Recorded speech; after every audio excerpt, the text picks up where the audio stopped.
And suddenly, I was me again.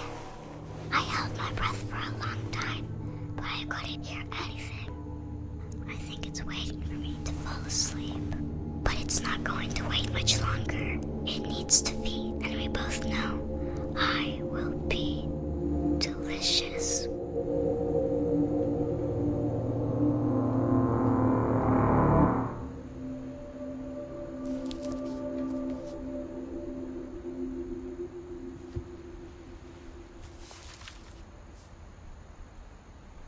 I'm not sure if I believed all of that, but I'm sure Edie would have.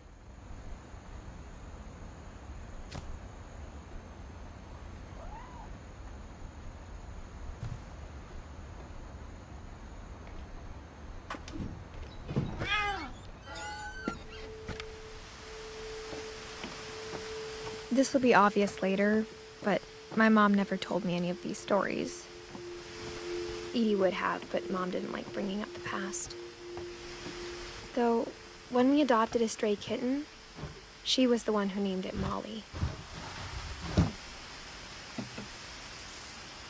I spent a lot of time in Great-Grandma Edie's room.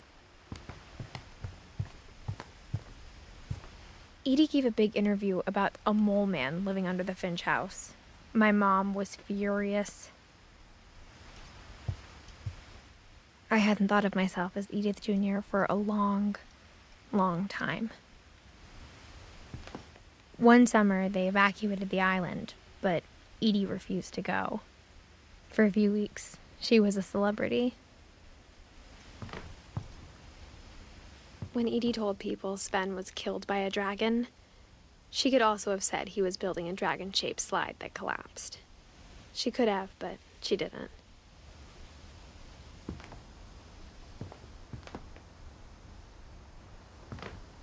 Even in her 90s, sometimes Edie seemed a lot younger than my mother.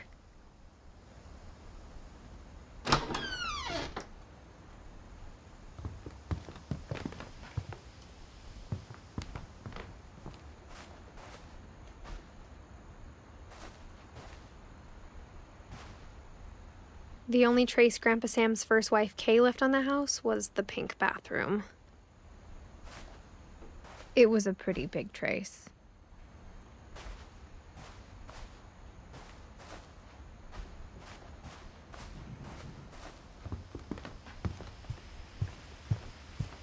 Louis died a week before we left, but Edie had already started to memorialize him.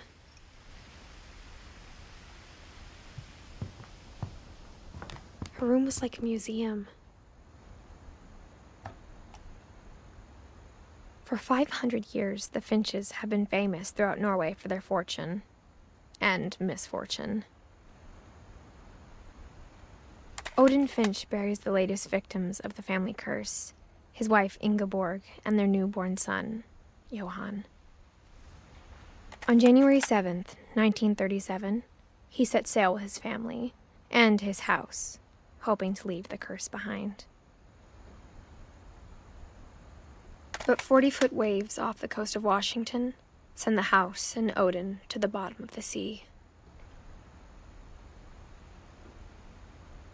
Odin's daughter Edie, with husband Sven and baby Molly, step ashore on their new home, Orcas Island. Odin Finch is the first to be buried in the new family cemetery. His daughter Edie is already dreaming of a new Finch house.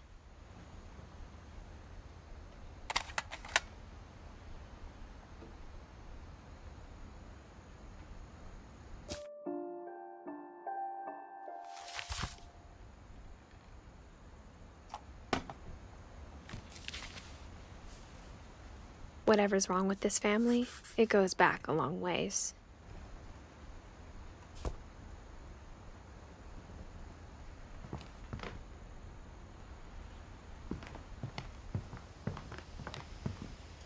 Edie knit me a new pair of gloves every year, just in time to replace the old ones.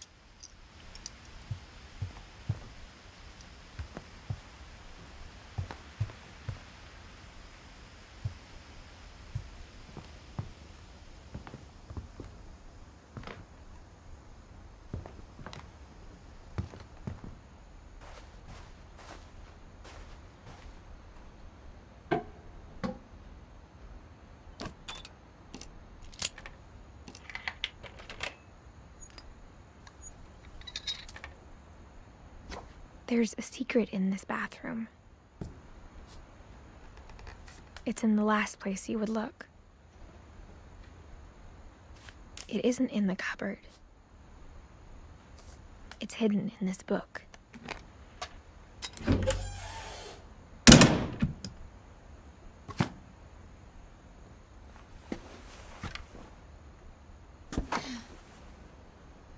Sven gave Sam an old camera he'd refurbished. He never put it down.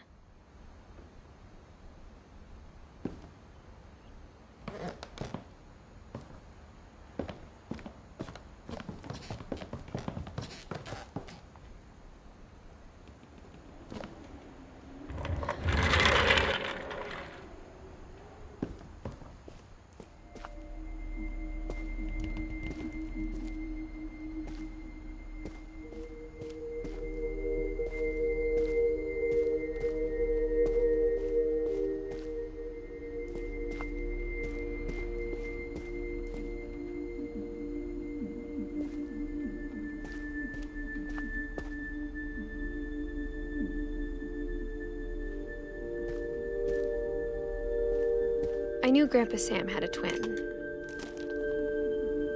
and that he never talked about him.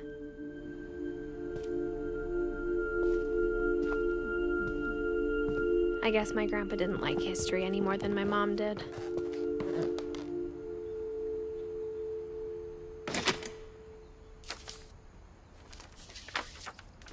How I Want to Remember My Brother by Sam Finch. The thing I remember is that when he made up his mind, that was it. My brother said he'd die before he ate another mushroom, and he did. At Barbara's funeral, he swore he'd never be afraid again, and he wasn't. I think Calvin always wanted to fly.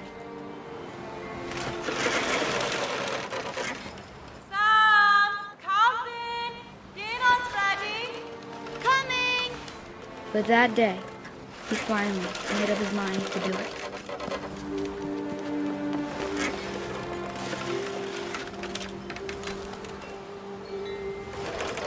I told him going around was impossible. Maybe if I hadn't said that.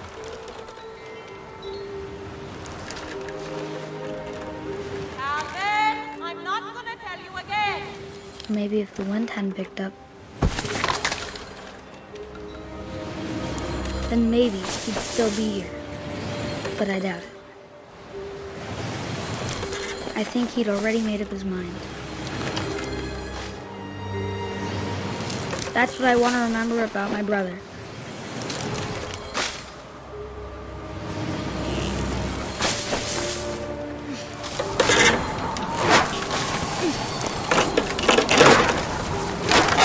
The day he made up his mind to fly. And he did.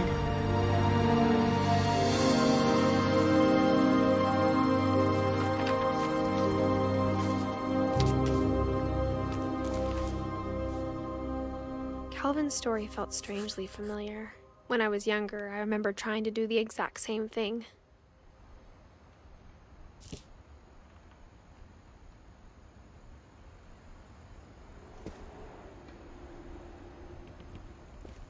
After the funeral, Edie roped off Calvin's half of the room.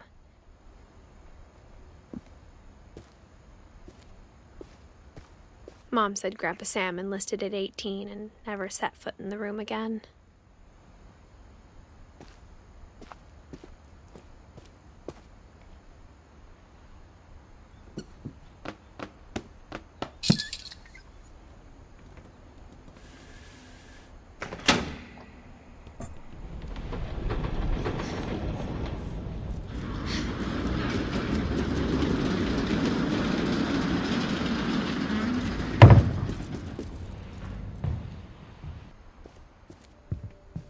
The passages were a pretty tight fit. They'd obviously been built for smaller hands and bellies.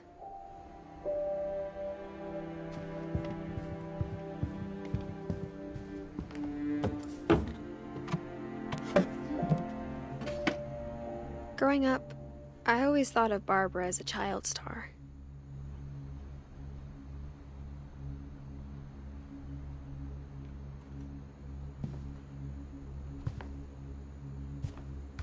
never thought about how hard it must have been for her afterwards.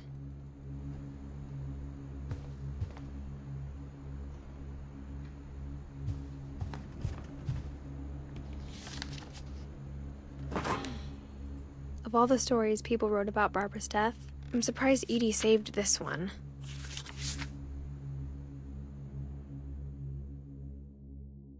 Old Jack here with another ghastly tale inspired by America's most unfortunate family. I'm calling it The Surprise Ending of Barbara Finch. As a child star, Barbara was famous for her scream. Now at 16, she was all washed up. A has-been. But in a lucky break, she'd been asked to perform her signature scream at a local convention for monster movie fans. It was just the boost her career needed. Unfortunately, her scream hadn't aged well. Getting better. I think you just need the right motivation. Her biggest fan and current boyfriend, Rick, was about to demonstrate when... Now that was a great scream. It was Barbara's father, Sven. He'd slipped into a table saw and had to be rushed to the emergency room. So Barbara got stuck babysitting her youngest brother, Walter. Her convention comeback was cancelled. Okay, I'm hearing frustration, but I'm not hearing terror. What if I tried... A gang of hoodlums in Halloween masks have been terrorizing Orcas Island tonight. Police are urging residents to... That came from the basement. You're right! Also, I loved your delivery on that. Why is your basement door locked? Because my dad likes making puzzles and secret passages. There's a key hidden in the music box. The secret is to keep winding and winding until finally the key pops out. Thanks, babe. I'll be back in a sec. 20 minutes later, Rick hadn't returned. So Barbara went to look for him, right on cue. She reached for the music box. And as she wound the key, she listened for Rick, but the house was silent.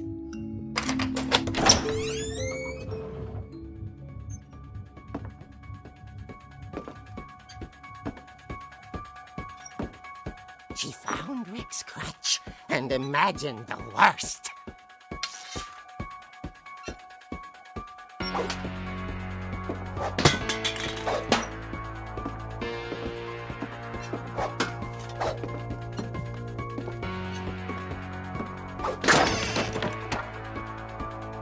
The gang's leader is the infamous Hookman killer, Dr. Carl Hamill, who impaled and then ate his family 10 years ago tonight.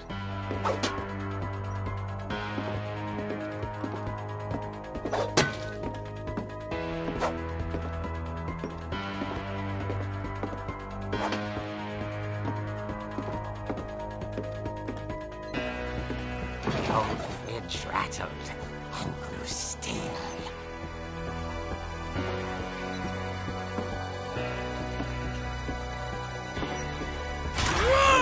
Oh dear! Oh! Rick? Barb, relax. I was just trying to scare you to help you find your scream. Well, I'm not scared, Rick. I'm furious. Then act furious. All I'm getting from you now is that you're hurt and confused and She threw him out, but she kept a little something to remember him by. Barb, have you seen my other crutch? And she was still holding it when she fell asleep watching the late picture show. Hours later... Barbara! Walter, what's going on up there? Ah! Okay, I'm coming up, but if this is a trick, you're dead, Walter.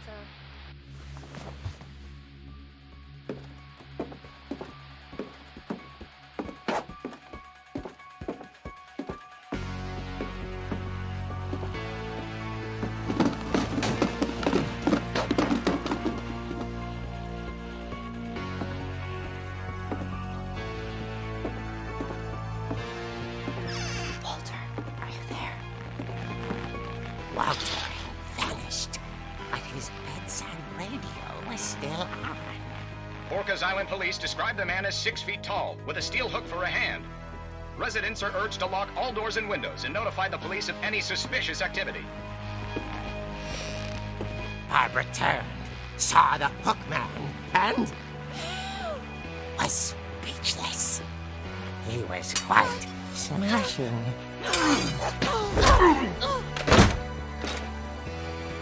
And he was. He couldn't get enough of Barbara. Okay, Barbara, there's gotta be another way out of here.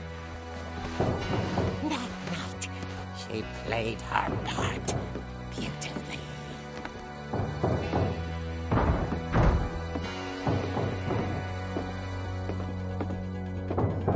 Molly's door hadn't been opened in years. The hinges groaned.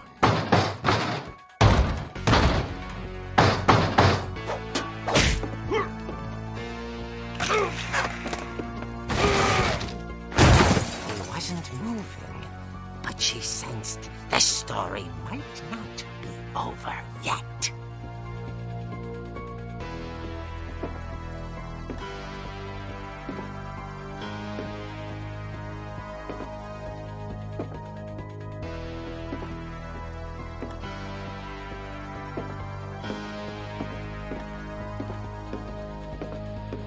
The hookman had vanished. She listened for his breathing, but all she heard was...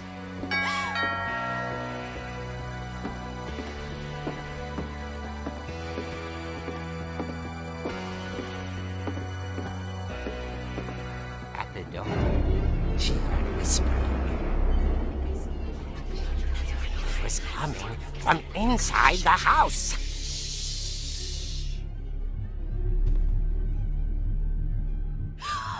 Oh dear. The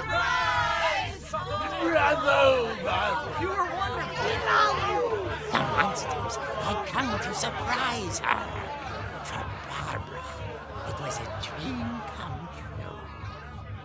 Then she saw what kind of monsters they were, and she realized what was about to happen. She was going to be famous. And with her final breath, Barbara Finch gave the performance of her life.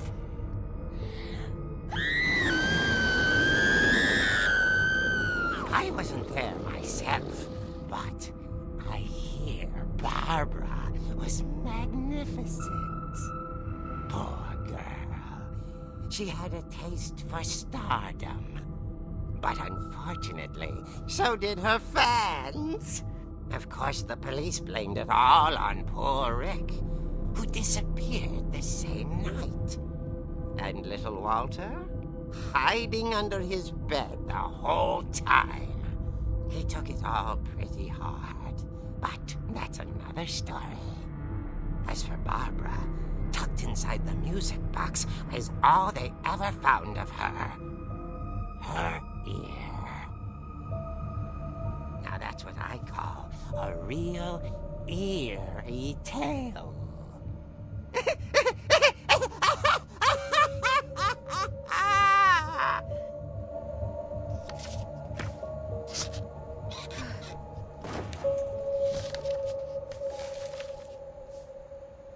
Edie told me all Barbara wanted was to be remembered, as absurd as that comic was. Maybe what Edie saw was a happy ending.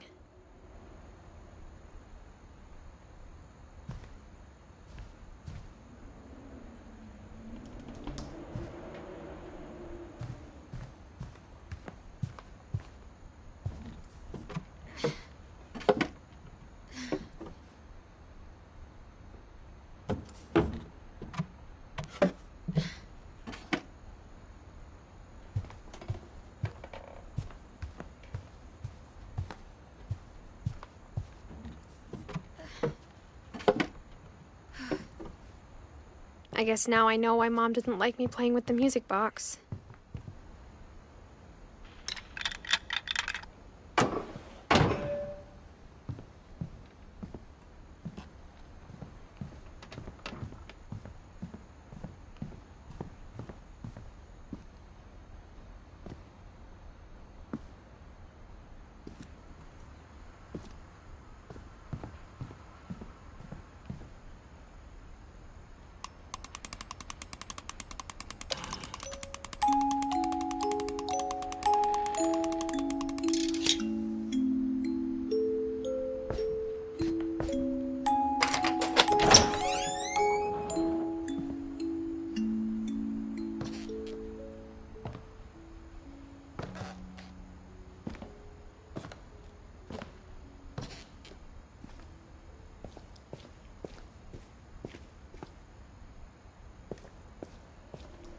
Mom said the basement was off limits, unless I wanted another tetanus shot.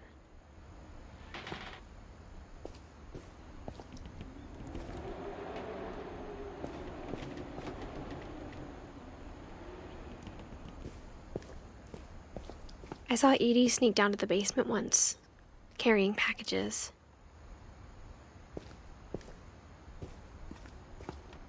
I thought maybe she was hiding presents.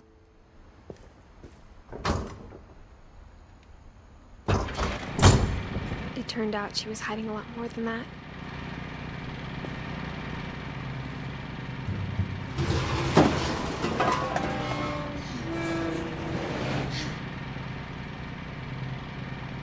I remember asking Mom once about where Walter had gone. She said after Barbara died, he got as far away as he could. If there's a pattern in all these stories, I think it's that none of us has gotten very far.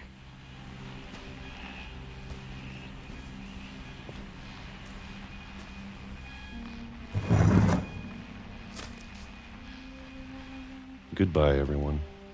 I can't believe I've been down here for 30 years. On that first day, after the shaking started, I didn't think I'd survive a week.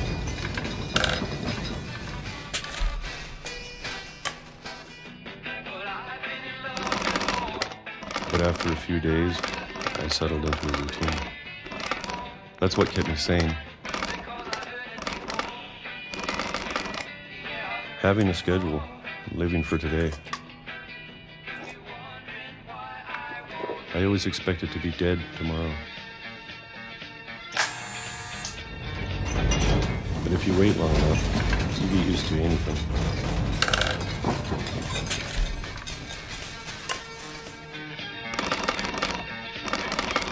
Even a monster on the other side of the door starts to feel normal.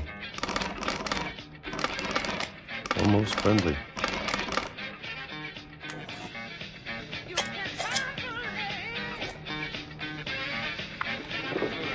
And then one day, everything just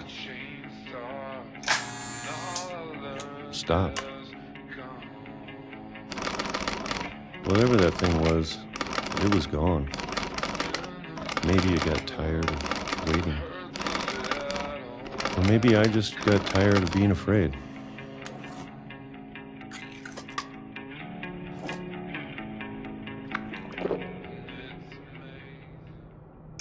It's been a week now, the longest in 30 years. I'm done waiting.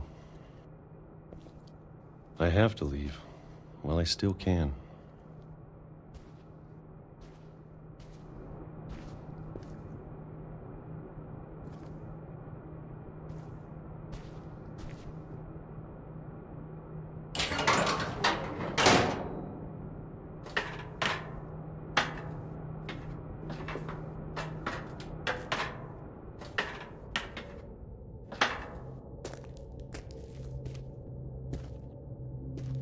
I know it's out there somewhere.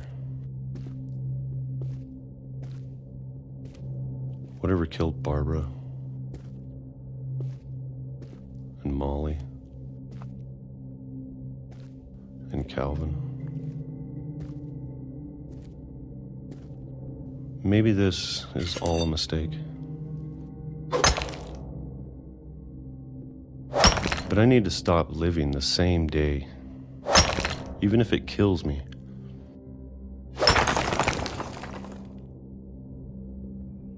Whatever's out there, I want you to know I'm ready for it. I'm going to appreciate all of it, especially the food. I don't mind if I only have a year left, or a month, or a single week. I'd be happy with one more day. I can already imagine the sun on my face.